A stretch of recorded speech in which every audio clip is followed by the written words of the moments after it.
రైతుల కోసం రంగంలోకి కేసీఆర్. రైతు సమస్యలపై పోరుబాట పట్టనున్న గులాబీ బాస్. జిల్లాల పర్యటనకు షెడ్యూల్ ప్రిపేర్. కార్యాచరణ సిద్ధం చేస్తున్న పార్టీ వర్గాలు. నేడు షెడ్యూల్ ప్రకటించేటువంటి అవకాశం కనపడతా ఉంది. బీఆర్ఎస్ అధినేత కేసీఆర్ త్వరలో ప్రజాక్షేత్రంలోకి రానున్నారు. అసెంబ్లీ పార్లమెంట్ ఎన్నికల తర్వాత పార్టీ కార్యక్రమాలకు కాస్త దూరంగా ఉంటూ విశ్రాంతి తీసుకుంటున్న కేసీఆర్ త్వరలోనే మరో పోరాటానికి నాంది పలకనున్నారు. రాష్ట్రంలో రుణమాఫీ, రైతు భరోసా, ఇతర రైతు ప్రజా సమస్యలపైన బీఆర్ఎస్ త్వరలో పోరాటానికి సిద్ధమవుతున్నట్లు బీఆర్ఎస్ వర్గాలు చెబుతున్నాయి. రేపు సాయంత్రం అంటే ఇవాళ కానీ రేపు కానీ వచ్చేటువంటి అవకాశం కనపడతా ఉంది. సో రోడ్డు షోలు ఏంది, వరుస సభలు, రోడ్డు షోలు, కార్నర్ మీటింగ్లు నిర్వహించాలని కేసీఆర్ నిర్ణయం తీసుకున్నారట. సెప్టెంబర్ మొదటి వారం నుంచి గులాబీ బాస్ మరొకసారి వరుస ఉద్యమాలు చేపట్టనున్నది.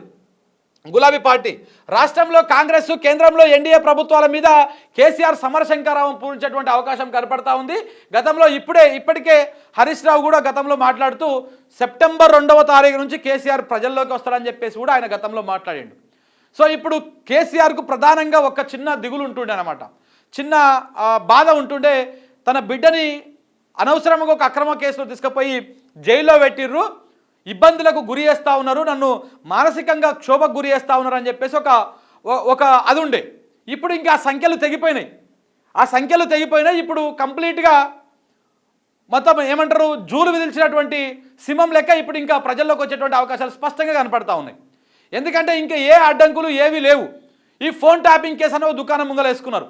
కేసీఆర్ అధికారంలోకి దిగిపోగానే ఎన్ని డ్రామాలు చేయాలో అన్ని డ్రామాలు చేశారు. కేసీఆర్ ఇన్ని రోజులు ఆపరే ఏంటి అంటే, ఒకటి కేసీఆర్ను హోల్డ్ చేయడం కోసము అటు రేవంత్ రెడ్డి సర్కార్ కానీ ఇటు మోడీ సర్కార్ కానీ చాలా రకాలుగా ప్రయత్నాలు చేస్తాయి. ఏంది, ఈయనను హోల్డ్ చేసి ఈయనను క్లోజ్ చేయాలని. దాంట్లో భాగంగా కొన్ని ప్రయత్నాలు చేసినాయి. ఫోన్ ట్యాపింగ్ కేసు ఏదైతే ఉందో ఈ ఫోన్ ట్యాపింగ్ కేసును కూడా ప్రధానంగా ముంగల పెట్టుకొని కేసీఆర్ని ఇక్కడనే క్లోజ్ చేయాలనేటువంటి ప్రయత్నం చేశారు. ఈ ఫోన్ ట్యాపింగ్ కేసు విచారణ స్టార్ట్ చేసినాక అది అటు తిరిగి మొత్తము ఎక్కడ చూసినా కానీ కేసీఆర్ దొరికేటువంటి అవకాశాలు కనపడతలే. వల్ల ఎందులో కూడా కేసీఆర్ ఆ కేసులో ఇరికేటువంటి అవకాశమే లేదు. ఎందుకంటే అన్నీ కూడా చట్టబద్ధంగా ఇంటెలిజెన్స్ విభాగం ఏం చేయాలనో, ఏ విధంగా చేయాలనో అలాగనే చేసుకుంటూ పోయింది తప్ప ఎక్కడ కూడా చట్టానికి వ్యతిరేకంగా చేసినటువంటి ఆనవాళ్ళు కానీ సాక్ష్యాలు కానీ ఈ ఫోన్ ట్యాపింగ్ కేసులో ఇప్పటిదాకా విచారణ చేస్తున్నటువంటి అధికారులు దొరకబట్టలేకపోయారు. ఇప్పటికీ 3 సార్లు ఇదే కేసులో 3 టైమ్స్ హైకోర్టు ఏం చేసిందంటే ఛార్జ్ షీట్ తిరస్కరించింది. ఈ ఫోన్ ట్యాపింగ్ కేసులో విచారణ అధికారులు వేసినటువంటి ఛార్జ్ షీట్ను 3 సార్లు తిరస్కరించింది హైకోర్టు. దేనికి తిరస్కరించింది? అంత తలతిక్కగా ఉంది కాబట్టి ఆ ఛార్జ్ షీటు. అందులో ఏమి లేవు, ఉట్టివే.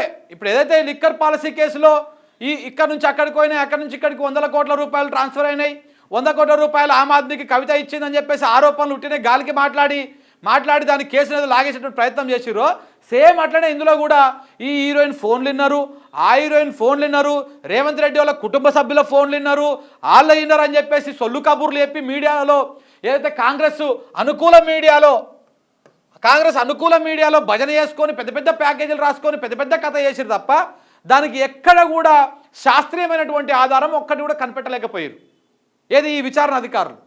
దాంతో 3 సార్లు ఈ హైకోర్టుకు పోయినటువంటి ఛార్జ్షీట్ తిరస్కరించబడింది.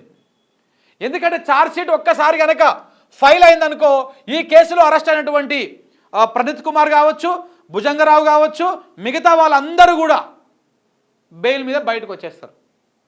బెయిల్ మీద బయటకు వచ్చి ఛార్జ్షీట్ దాఖలైందంటే విచారణ అయిపోయినట్టే. అంటే విచారణ అయిపోయింది, దర్యాప్తు అయిపోయినాక మొత్తం ఏమేమి చేసినాము, ఎట్టట చేసినాము, దీంట్లో దొరికినవి ఏంటివి, దొరకనివి ఏంటివి, కథ ఏంది, కార్ఖాన మీద తీసుకుపోయి కోర్టుకు సబ్మిట్ చేసినట్టు, న్యాయ వ్యవస్థకు సబ్మిట్ చేసినట్టు. అవి సబ్మిట్ చేసినాక ఇంకా ఆరోపణలు ఎదుర్కొన్నటువంటి నిందితులు ఇంకా జైల్లో ఉండాల్సినటువంటి అవసరం లేదు. మన ఢిల్లీ లిక్కర్ పాలసీ విషయంలో కేసులో అదే జరిగింది కదా, సుప్రీంకోర్టు అదే అన్నది కదా. మీరు మొత్తం ఛార్జ్షీట్ దాఖలు చేసిర్రు, ఈడీ ఛార్జ్షీట్ దాఖలు చేసింది, సిబిఐ కూడా ఛార్జ్షీట్ దాఖలు చేసింది. ఇంకా వీళ్ళు ఎందుకు ఉండాలి ఇందులో? నిందితులుగా ఆరోపణలు ఎదుర్కొంటున్న వాళ్ళు ఎందుకు ఉండాలి ఇంకా జైల్లో? ఇంకా కూడా వాళ్ళని జైల్లోనే పెడితే వాళ్ళు శిక్ష అనుభవించినట్టే కదా, అంటే తీర్పు ఇచ్చిన తర్వాత శిక్ష అనుభవించినట్టే అవుతుంది కదా, ఇంకా ఉండాల్సినటువంటి అవసరం లేదని చెప్పేసి బెయిల్ ఇచ్చేసింది. సేమ్ అంతే ఇక్కడ కూడా ఢిల్లీ లిక్కర్ పాలసీ మన ఫోన్ ట్యాపింగ్ కేసులో కూడా ఏమీ లేదు దుకాణం.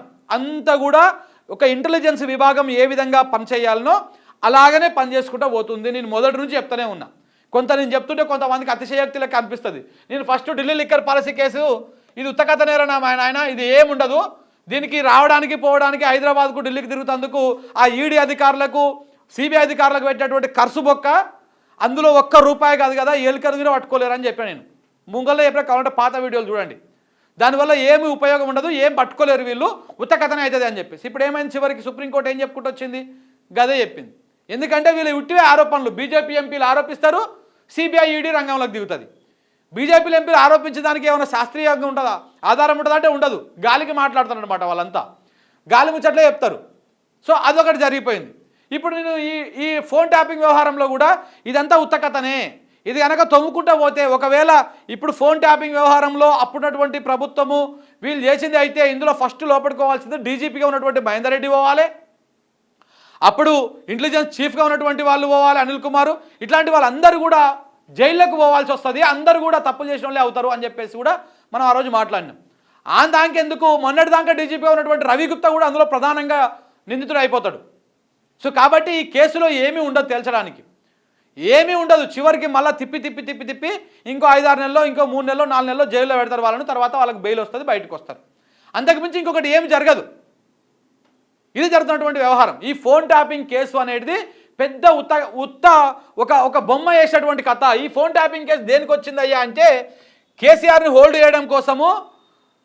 అసలు పర్సనల్ గ్రడ్జ్ అంటే ఎన్నికల సమయంలో, ఎలక్షన్ సమయంలో మన సీతక్క పశలు, పొంగులేటి శ్రీనివాసరెడ్డి పశలు, రేవంత్ రెడ్డి అక్రమంగా తరలిస్తున్నటువంటి డబ్బులు, ఇవన్నీ కూడా ఎన్నికల ప్రచారం కోసం, ఖర్చు కోసం తరలిస్తున్నటువంటి ₹100 కోట్ల ఈ ఇంటెలిజెన్స్ విభాగం పట్టుకుంది.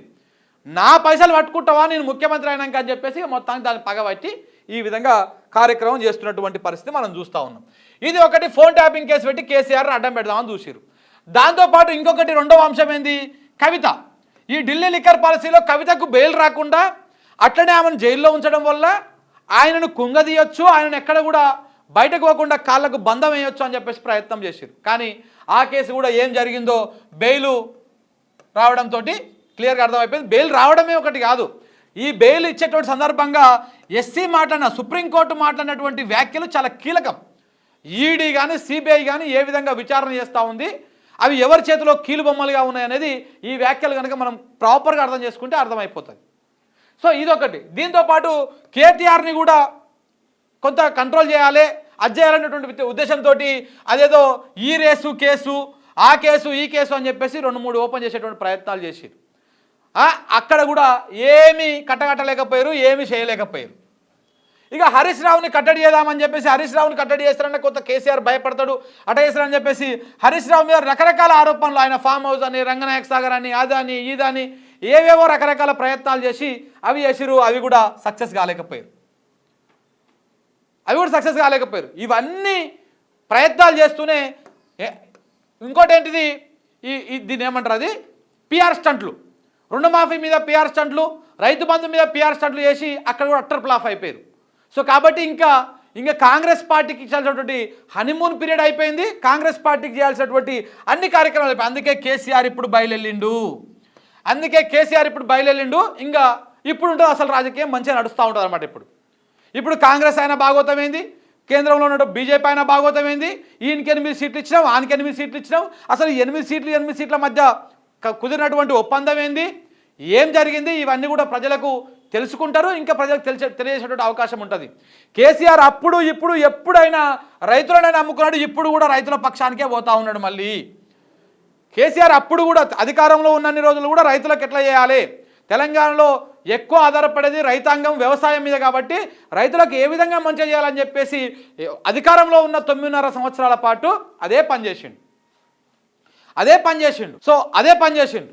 ఇప్పుడు కూడా అధికారం కోల్పోయినా కూడా ఇదే రైతుల పక్షాన ఫైట్ చేయనిక బయలుదేరుతున్నాడు. సో కాబట్టి ఇంకా కేసీఆర్ని అడ్డుపడేటువంటి అంశాలు కానీ అవి కానీ ఏమీ ఉన్నట్టుగా పెద్దగా కనబడతలేవు. సో కాబట్టి ఇలా షెడ్యూల్ కూడా వచ్చేటువంటి అవకాశం కనపడతా ఉంది. చూడాలి ఏం జరుగుతుంది అనేది.